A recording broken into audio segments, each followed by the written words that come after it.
And we're live. Welcome back to the Backmarkers F1 show. This is going to be previewing the 2019 Japanese Grand Prix. So glad to have you guys along. Just myself and Shaker today here with you. Tyler is away. He's currently working tonight, so catch up with him after the race. In a race that might not even happen. Yeah, so this might be a quick episode, but the last few times we've said that, they've been like 50 minutes long, so... Yeah, that's right. I think it will be shorter than that, yes, but... exactly. It might be the weather report, and then it's good night. But we don't have many of these left, honestly. I mean, this is the 5 races.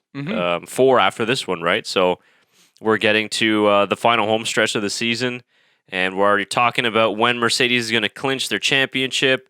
And yeah, after this weekend, there's no more double headers. So no, that's pretty much it. Every 2 weeks or 2 or 3 weeks from then on. Yep. Yeah. So it's going to be rapidly coming to a close. But I guess we'll start off this episode before we get into the news in the last 2 weeks and also looking at our track layout. Let's talk about the impending weather forecast that's coming to Suzuka and just Japan, off the coast in Japan.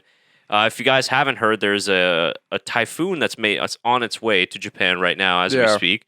I want to give a shout out to my buddy Matt Morgan, who's in Japan right now. Oh boy. What part? He's traveling all over, so I think he was saying he'd be in Tokyo at that point. So I don't know where it's gonna hit, but I'm pretty sure it's in Tokyo. He might be somewhere else, but yeah. Yeah, shout out to Matt. Yeah, he's hope he does okay. Hope everybody does okay, realistically, but yeah, I mean, this is not something new to Japan. They have this. I don't want to say often, but they're definitely used to it.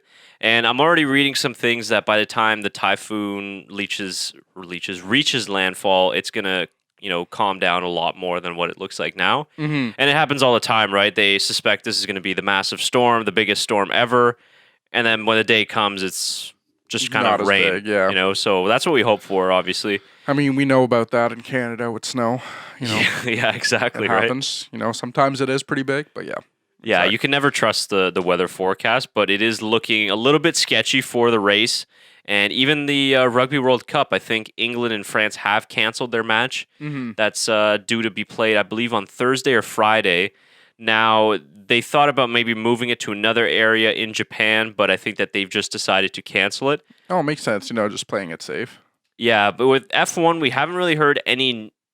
honestly, I haven't heard anything out of F1 coming from their official channels. A lot of this I'm reading is coming from people that are inside or outside of the paddock and just kind of weather stations around the world, but no official confirmation or even statement from F1 in terms of what would happen if qualifying, let's say, was canceled, because according to the whole weather tracking system and the things that I'm reading is that the current forecast is to take the center right through Tokyo on Saturday. So you're saying if Matt is in Tokyo, he might be getting a little bit of it as well.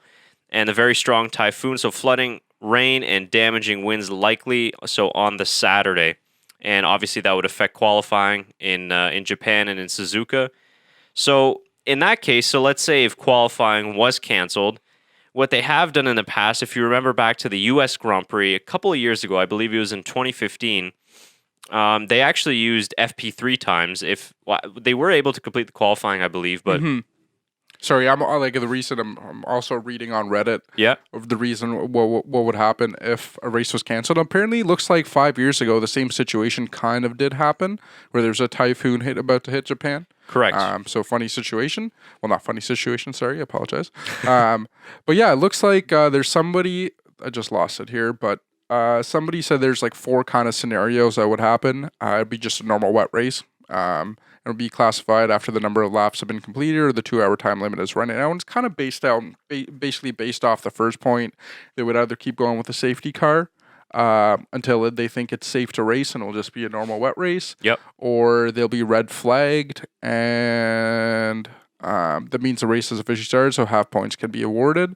They'll probably wait until the 4-hour limit of the race has passed until they confirm the results. So, yeah, it looks like, it's a lot of different scenarios apparently. Well, we've seen Malaysia, which was it, maybe 10 or 15 years ago now, half points were awarded because of that monsoon that happened there. Yeah. And they just had to call a race. It was undrivable conditions. And then 2014, obviously you mentioned, is famous or unfortunately famous for Jules Bianchi's accident. Yeah. And that was the really treacherous conditions there. And that race was red flag. So, yeah, it's definitely possible. But I think the main concern is Saturday because they're expecting for sure, 100 for millimeters of qualifying. rain.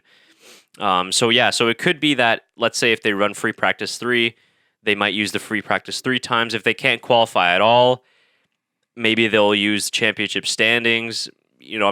I was trying to find the exact rule for scenarios, but I think they just try and play it by the conditions because maybe they'll able to get the morning FP3 session in. Maybe they'll be able to get some of qualifying in. We don't know. Mm-hmm. Let's say if they push it to Sunday, because we've had scenarios before where they have qualified on Sunday. A lot of other racing series have done that as well. But the problem is let's say if the weather's not good enough in the morning either to qualify, I think they're starting the race 2:10 p.m. local time, and sunset is around 5:10 p.m. in Japan. That was the issue in the 2014 race. So there's another problem as well. Yeah, for sure. So, yeah, a lot of different circumstances can come into play for the weekend. But, it should be interesting. I mean, maybe it will carry over onto Sunday. We might have an interesting wet race. Yeah, best case scenario is, we get qualifying through in whatever order that it is, but Sunday we get a good wet race. Not monsoon, not a typhoon, just a good classic wet race. I'd be okay with that. Yeah, that'd be it would make the championship a little bit more interesting for the top 5. So yeah, for sure. But as of right now, we are recording this on Wednesday, so a day later than what we usually do. So hopefully, we'll probably miss some breaking news, but we've kind of got most of it covered. So as of right now, no reports yet on the race, so everything is still scheduled to go. I think Friday free practice won't be really affected. The sun was actually shining. It looked beautiful today in Suzuka, but that will definitely change. So stay up to date, obviously, with it on Twitter and online. We'll be posting any updates as well, so if you follow us on Twitter, at TBMF1Show, we'll be posting any of the latest updates that we hear as well. But stay tuned with that. But regardless, we're going to go ahead as if there was no impending typhoon. That doesn't really happen at every race that we preview. And let's get into some of the news and stuff that we've been following the past couple weeks following the Russian Grand Prix. And some news that's actually relevant to the home crowd, if we have any Japanese viewers out there, is that the Super Formula and Super GT champion Naoki Yamamoto is going to take place in Toro Rosso's FP1 session. So he'll be replacing Pierre Gasly. Obviously, he is a Japanese driver, and it is Honda's home race. So Red Bull and Toro Rosso's engine supplier. A massive, massive weekend for them. And really, this is obviously going to be the debut weekend at their home race with Red Bull. They've been here last year with Toro Rosso, and they had a pretty decent result, actually, in the points. They've been doing quite a lot to promote that, that home race for them as well the last week or so, I want to say. Yeah, for sure. Even the last couple weeks, they've been, really ramping it up, like you said, and having a Japanese driver in a car that's powered by Honda, it's big for them. He won't be racing the rest of the sessions, obviously, but just to get him in there for that FP1 session, I think is going to be great for the home fans and also good for the future because we got a lot of these up-and-coming Japanese drivers. There's Matsushita, obviously, in F2 as well, who's a really good driver. So I think that Honda maybe was pushing this to get him in that seat. So we'll see how he does. But he is replacing Pierre Gasly for that FP1 session. And moving on, we had Renault. They're going to be trialing a new front wing this weekend. Okay. They're in a huge bid to score some big points because obviously the battle between them and McLaren is really heating up toward the end of the season. So they're going to be introducing a new front wing in Suzuka, which is relevant because obviously in Suzuka you need a good level of downforce, and it really comes a lot from that front end, from the front wing as well. So I'm wondering whether this is going to help Renault. Obviously they've kind of had a bad news week after McLaren left them, and now they're all alone. It's pretty much just them in the in 2020s, but it should maybe it will be better for them in the long run, and they can just focus on their own engine. Yeah, I think we said that last week too in our recap that it might end up being a good thing for them, but it seemed like they wanted a closer relationship with McLaren, and McLaren didn't want that. So but Renault. What is the championship standings actually between? The fight for the best of the rest between Renault and McLaren. I believe it's still within a shot for Renault to get to the fourth place. So McLaren has 101 and Renault has 68. So, if McLaren does very poorly in the next 4 or 5 races, they have a good chance. And we know Renault does get in the top 10. They have a good chance to make it, or at least be very close, like you said. It is a pretty big gap, but if you do have, let's say, a double retirement for McLaren, which we hope we won't happen, Yeah, but for sure. that's why Renault is targeting for big points, because they need to claw back that gap. But if McLaren consistently keeps finishing well, like they have in the last couple races, minus the sort of reliability or pit stop mistakes, then they should be able to clinch that 4th spot. And I mean, McLaren heading into this race as well, they think they're going to do okay. They think they're going to have some good chances here. I mean, Carlos Sainz hasn't had the best of luck at Suzuka the last couple of years. Lando Norris is very inexperienced at this track. I think he only did a free practice session last year. So it's kind of a mix of the two, right? You got some bad luck for Sainz, inexperience for Lando. But I think McLaren should be pretty handy around this track as well. I think they're going to go well. If they did well in Sochi, this track is a little bit similar in terms of levels of downforce. So I think that McLaren will be pretty handy around this circuit as well.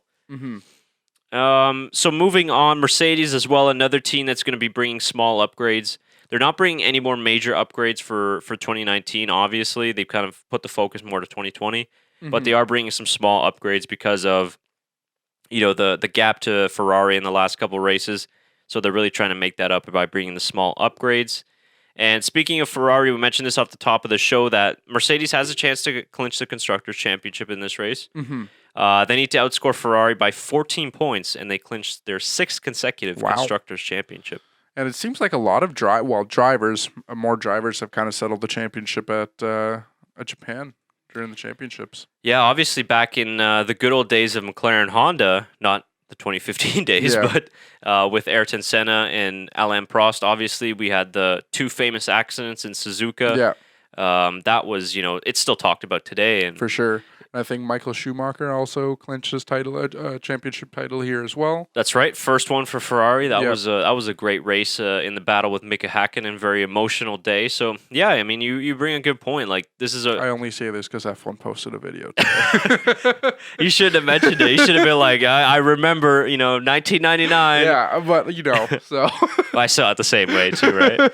Well, because I think F1 just posted today the battle with Prost and Senna. I believe it was in 1990 when Prost crashed into him, or they crashed together into the final hairpin, and then Senna kept going, and then Prost obviously complained to the FIA, and the decision was reversed. So, but yeah, it was depicted in the Senna documentary too. I remember it from there. Yeah. So yeah, it's a historic track, man. I mean, I believe I was just looking at the track map that they've only been since 1987 was the first Grand Prix, and I feel like it has way more history than that. I don't know. I feel like it's been around longer. I was a bit surprised that the first race was held here in 1987 because I just feel it's been like one of the staples in the F1 calendar of the best racetrack, one of the best, arguably, in the world. So even though it is still relatively new, I mean, it's just a racer's track. I mean, every driver is looking forward to this weekend. Oh, for sure. Yeah, it should be an exciting race. Yeah, I'm looking forward to it as well.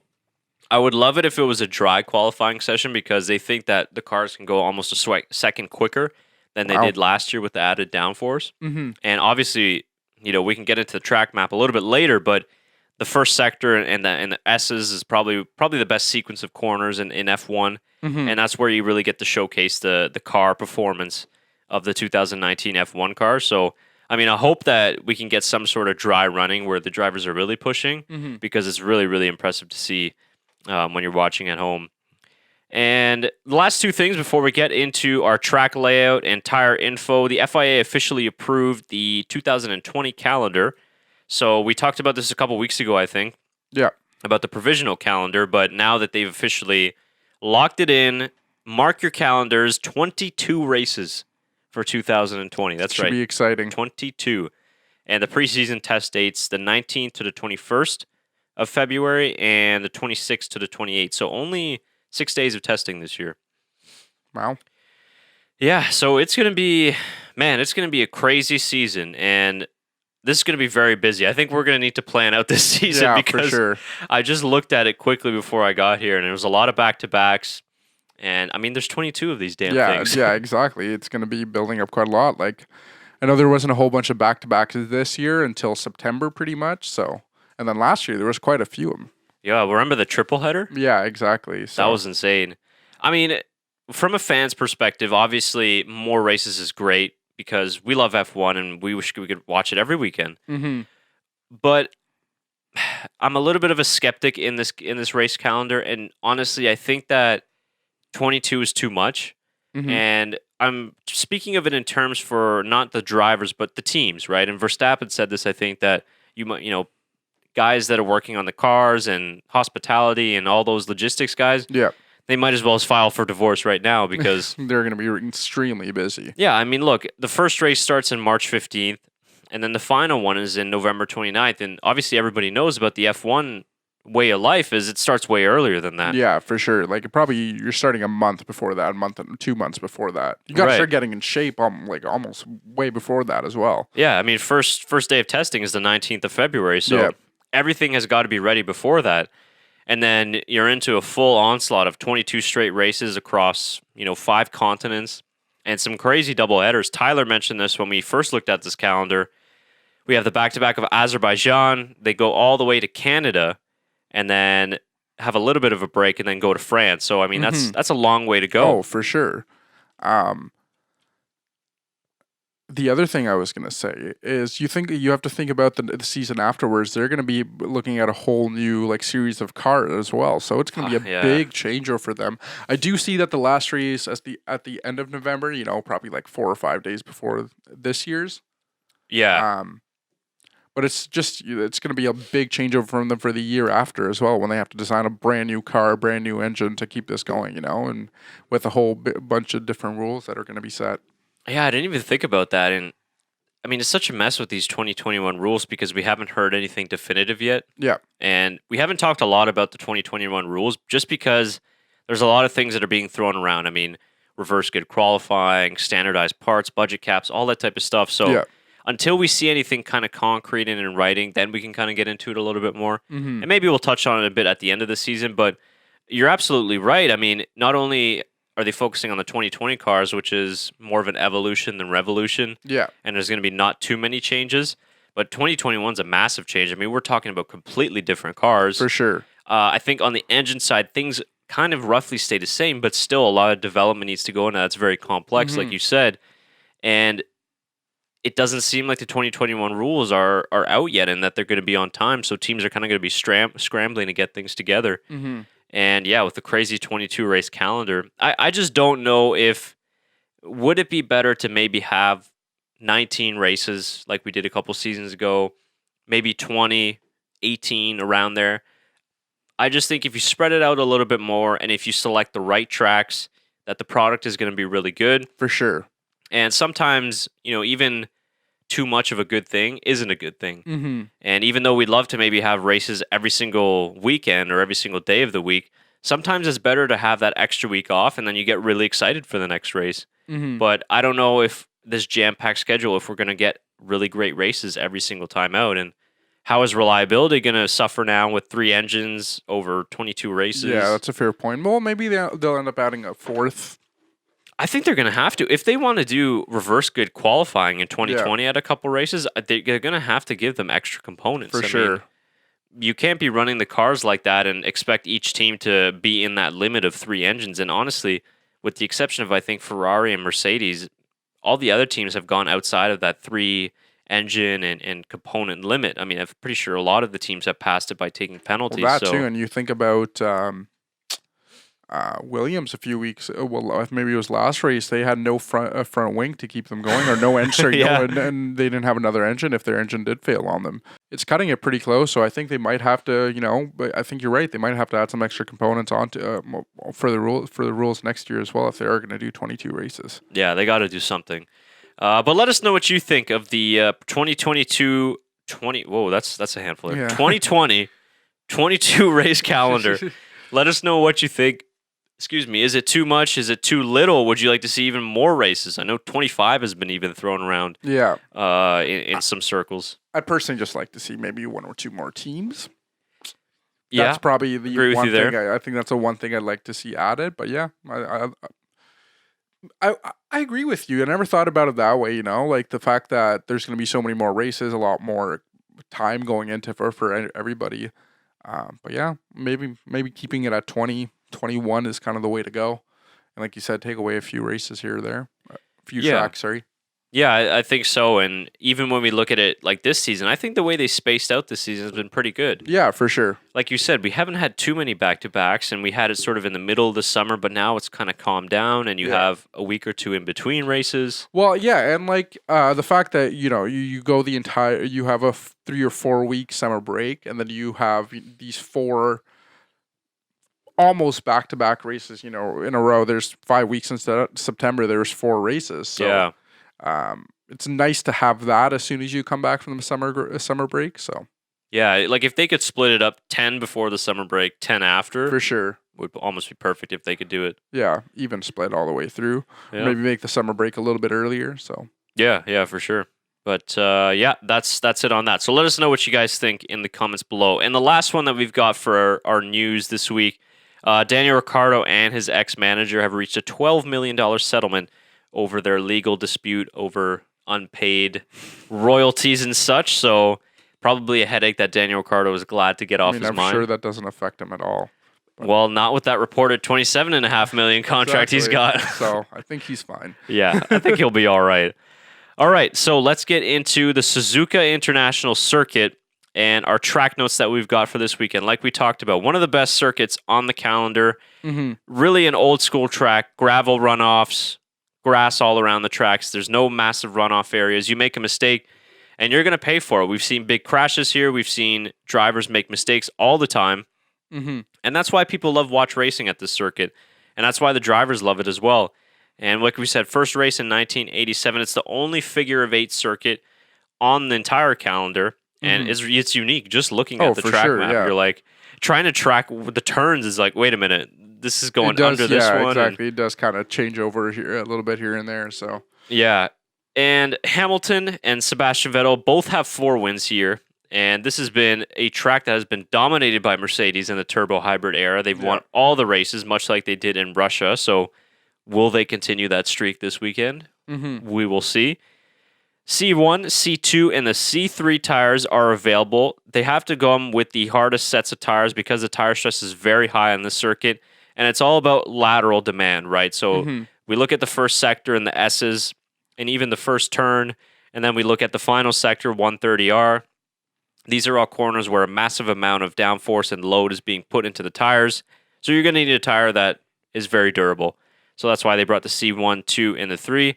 And while we're actually on the subject of tires, I can bring up the tire allocations for each driver heading into this race. And what's interesting is that Hamilton has gotten different than what Sebastian Vettel has done with. And Vettel's gone with an extra set of the red C3 tires, whereas Lewis only has 8, but he's gone with an extra set of the C2, the yellow sidewall tires. So Hamilton has 4 of those. Sebastian Vettel has 3 of those, same with Charles Leclerc. And Valtteri Bottas is also on the same strategy as Lewis Hamilton in terms of the tires. Now, the Red Bull boys of Verstappen and Albon, they've gone with the same thing as Ferrari have. So 1 set of the C1s, 3 sets of the C2s, and then 9 sets of the C3s. So a little bit different from Mercedes and Ferrari there. Yeah, it's actually a very interesting strategy because it looks like everyone's kind of just gone with the 1 white hard tire. And then it's just Hülkenberg, Perez, Stroll, and Russell that are on the 2 sets of white hard tires. So, yeah, I think that they're probably going to aim to do a 1-stopper on that C1. Whereas, I think the front runners will probably try a 1-stopper, but to go from soft to medium. For sure. But then again, if qualifying is canceled or we don't get to do qualifying and everybody gets a free choice of tires, then that might change a lot of things as well. So, yeah, it should be interesting. But and then the other thing is if it is raining over the weekend, we might see a different tire strategy come into play as well, So correct, exactly. If it's going to be a monsoon level rain, then they're obviously going to need to bring the full wet. So this might not even come into play. Again, like we said off the top, a lot of things that we don't know heading into this weekend. For sure. Because one thing that you really can't control is the weather. So that's a good point to bring up on that one. If they do run the slick tires, the tires this year, they are a step harder than 2018. So they should last a little bit longer, but keep that in mind as well. Qualifying is very important at this circuit. So since 1991, only 2 drivers have won from outside of the front row. And I know that one of those drivers was Kimi Räikkönen, 2005, one from P17. Yeah. So he loves this track. I mean, that was one of the best drives probably of his career. And so qualifying, very critical. And there's around about a 70% chance of safety car around this track. If it's wet, probably even higher, I'd say. Yeah, for sure. That's quite a high chance for a safety car. Yeah, so that might be a different strategy into this as well. So yep, absolutely. We saw that come into play, obviously, in Russia, right, with the virtual safety cars and how that whole race panned out. So I'm looking forward to seeing some dry running around this track. My favorite part definitely has to be in Sector 1. Turn 1 is very difficult to get right because it's kind of a double turn almost. You're almost turning into the second turn. Yeah, absolutely. And if you get that first part of it wrong, then obviously it messes up that turn 2. For and sure. It's so easy to run wide in Turn 1 if you kind of overcommit and you try going too deep. So you really got to find the right braking zone. I remember watching an interview with Sebastian Vettel, and I think they were asking him something about Michael Schumacher and what's like one story or no, what it was they asked him what was the best piece of advice that he ever gave you or something like that. And he's like, Vettel says, oh, I called him one day to ask him about Turn 1 in Suzuka, like which line that you take, because every driver will take a different line. Some will go a little bit more outside to the inside, or they'll hug the inside right away. And Michael told Sebastian Vettel, he's just like, I don't know. I just drive it. It's just all on feel. When I get there. I guess with that situation is you have to play it by like how it's going to go every time you're in that corner. Yeah. So it's a great corner. And then after that, we talked about it. The S is the most iconic section of this track, most likely. And I think for sure it has to be the most iconic section of the track. And that's why you really need a car that has a good front end, because you don't want to understeer into these corners. So even though you need some decent engine power around this track, but in my opinion, you don't want to set up to reduce drag, because you want that extra little bit of downforce to get you through Sector 1. And afterwards, when you get into Sector 3, for example, your engine power comes a little bit more into play when you got the long run up into 130R. Interestingly enough, only one DRS zone on this track, though, which is on the start-finish straight. Yeah. So they haven't put one in, but for, I guess, obvious reasons, because in 130R, that's a little bit dangerous if they would put a DRS zone through there. Yeah. But so downforce is important, and it's not a high downforce track. It's kind of right in the middle around there, but it's important to really be stuck on the road in that first sector, because it's all about optimizing that lap time. And like we said, I mean, you're understeering into that first corner and that second corner. I mean, it's very easy to run wide. You used to get stuck in that gravel trap. Your qualifying lap is over, your race is over. That's the penalty that you pay out with these old school tracks. So, yeah, that's where setup gets a little bit tricky, I think, for the engineers. For sure. And I'm just thinking about, Russia last week, and how you're saying it's kind of a similar track. It looks like this track kind of has more turns. Maybe I'm wrong. Let me just double check this. Yeah, I mean, it definitely isn't a similar track. Similar in terms of maybe how they would set up the car, because in Sochi you also have long straights, but then also the need for downforce. Yeah. And here's the same too, right? We have the need for engine power, as we see in Sector 3, but obviously you need good downforce in Sector 1 and in Sector 2 as well. So, but they are vastly different for the most part. Same amount of turns, though. Yeah, that's right. Yeah. But I was just going to say, if just looking at this track, Ferrari kind of has been all year struggling with managing their tires, and with their kind of engine upgrades and stuff they've added over the summer, they kind of struggled in Sochi as well. So I feel like Ferrari might try to play a two-stop strategy. So should be interesting, unless they try to do it in a safety car. So this is the big test for them this weekend. We said that after they won in Singapore, that they're coming to a high load circuit like Suzuka, a lot of pressure on the tires. Like you said, they've struggled a little bit with that, getting the tires into the right window. So this is a big test for them now, because there aren't really a lot of 90-degree corners and chicanes, only really the chicanes down in Sector 2, and then obviously the final turn. But other than that, it's a lot of high load corners. So how will the new Ferrari, with the updates and the correlation that they've fixed, will it be able to excel in those areas? And we'll really see it in Sector 1 if they're losing out to Mercedes or possibly Red Bull. But this is the big test for them. I still think that Mercedes are the favorites going into this race. I know that they've said that they're not really the favorites going into any of the races anymore this season, Yeah. but I don't think that's true. I still think that Mercedes has the best package overall this season.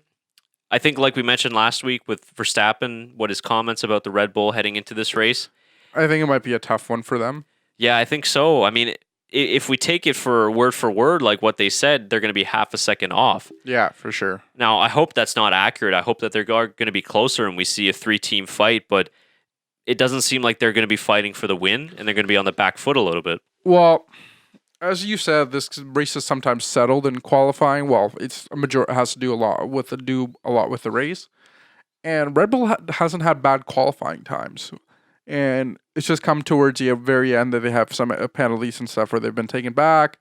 I mean, Sochi isn't a huge great example from Max Verstappen, but if they have some good qualifying times, they could hopefully have a good good race. Sorry, because the only really straight corner as the beginning of the race, and sector 2 going into sector 3. So right, yeah, they've brought that. I believe they're bringing a new fuel as well into that engine, and obviously the upgrades to that engine. So it's their home race, and they want it to pay off, but it doesn't seem like they're going to be there. We thought that they were going to be really strong in Suzuka a couple races ago, but like we mentioned in the video last week, they've kind of taken a step back after the summer break, and Ferrari have taken that step up. And it's kind of just made Red Bull look a little worse.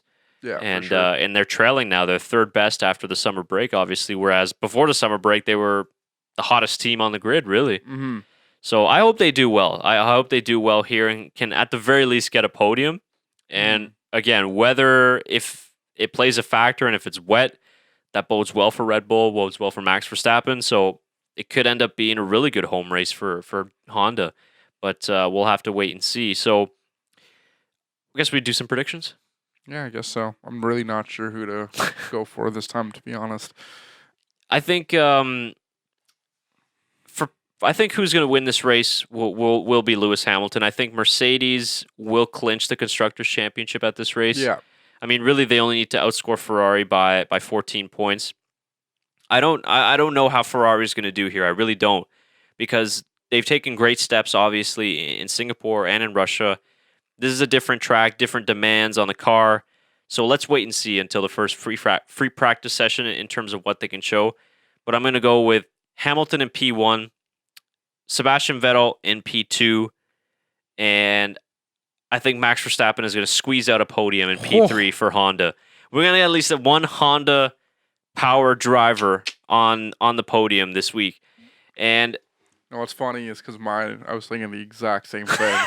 I was like, definitely Mercedes is probably taking this one. I think Sebastian Vettel's going to have a big comeback after what happened in Sochi. And I agree. I think Max Verstappen's just going to squeeze it out, I think he's going to be able to do it. I have faith. I hope so.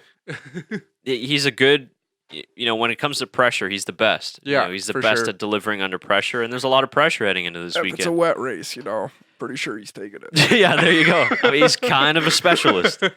He's a little bit of a specialist, and he didn't crash in Germany. But for sure. When the likes of Hamilton and Leclerc and Hülkenberg and all those guys crashed, so he's very, very good in the wet. Arguably the best on the grid. And yeah, I think because of that, Vettel's also going to have a good race as well because he did fantastic in Germany. So I think that Hamilton and Vettel will qualify 1 and 2, and then like we said, they'll probably hold those positions. But yeah, we'll have to see. I'm interested. It should be an interesting race, an interesting weekend in terms of who will be number 1 in pace. And again, we keep harping on it, but the weather is a big factor because it could determine a lot of what happens this weekend. For sure. Whether we even have this race, we don't know. We might have to even throw this episode away. Might not even matter. Yeah, seriously. In the end, it might not matter at all. But outside of the podium places, I'm going to be looking again at Racing Point and Sergio Perez in particular. He had a P7 here last year at Suzuka, coming off a handful of P7s actually in the last 5 races. And if you guys didn't watch our power rankings from last week post-Russia, check it out down below. But we put Sergio Perez as number 10, cracking our top 10. I'm going to say it's going to be Lando Norris. I think since he kind of got his debut in F1 last year, trying it out for McLaren for the first time. This is kind of his second time driving this track. He might not have gotten a whole bunch of time on it, but I think he might be a big surprise for this weekend. maybe I know Sainz has performed better than him in the last, mostly this year, but I think this might be his race. Yeah, I hope so. It's an interesting prediction. Mm-hmm. Another guy too that could be looking for a good race, Kimi Räikkönen. For sure. Haven't there's scored in 4 races. Still has a track record, so. Yeah, that's right. And like we mentioned, his win in 2005. Good memories here in Suzuka. Yeah, for sure. Yeah. All right, what are your predictions then for this year? Prediction number 1, will the 2019 Japanese Grand Prix even happen? The big one. Yeah, I'll be putting odds on that one. So, yeah, let us know what you think of the race. Let us know who you think will be the favorites going into this weekend, and any other comments that you have on the track and the Japanese Grand Prix in general. We'd love to hear from you. And before we go, I just wanted to show this cool picture that I just saw recently before we went on the air, and was Max Verstappen was taking Honda's first race-winning F1 car for a run. Richie Ginther used an RA272 powered by a 1.5-liter V12 Honda engine to win the 1965 Mexican Grand Prix, the team's first F1 victory. Wow, that's pretty cool. They also built little, not go-karts, but what are those? No engine in them. You kind of just push them down a hill. Yeah, I saw those, the pedal carts or whatever they're called, exactly. right? Yeah, they build. Red Bull did that over in Japan this past weekend, and I guess he had all orange done up F1 car, and Alex Albon had his helmet. That was cooler. yeah. I think that one was a little bit cooler, but yeah, it was. Looks like they have, they kind of get 2 home races, which is kind of interesting for Red Bull. So. True. Yeah, it's really cool. Honda's been around for a very long time, and the Japanese fans too. I mean, you're going to see a lot of really cool fan stuff. I mean, the helmets with the hats with the DRS wings on them with the rear wings, and I mean, what's great is that even you get the most random teams out there. You'll see Haas fans. Not a shot at Haas or anything like that, but you wouldn't really think there's Haas fans in Japan. But you see excellent fan support for almost every team and every driver out there. So Suzuka is one of those tracks and one of those races where you definitely want to go because Japanese fans are just brilliant. Yeah, for sure. Yeah. All right. I think that about does it for this episode. I think we were under 50 minutes for this time, relatively short from last week. Any final thoughts on your end? No, that's pretty much it, I think. All right. Nice, quick, and easy. That should be everything that you need to know heading into this weekend's race. Let us know again in the comments what you think will happen in this race. We will try and stay up to date with the weather forecast. Obviously, the podcast will be released, and if we don't get a race, then we'll try and figure out what we'll do next week. We'll maybe need to bring you a different type of podcast then. But if the race does continue, and hopefully it does go on, then we will be back next week recapping the 2019 Japanese Grand Prix and also our power rankings post-Japan with Tyler and all 3 of us here together. Good? Pretty much it, yeah. All right. Thanks, folks. See you next week. Enjoy the race if we get it. See ya.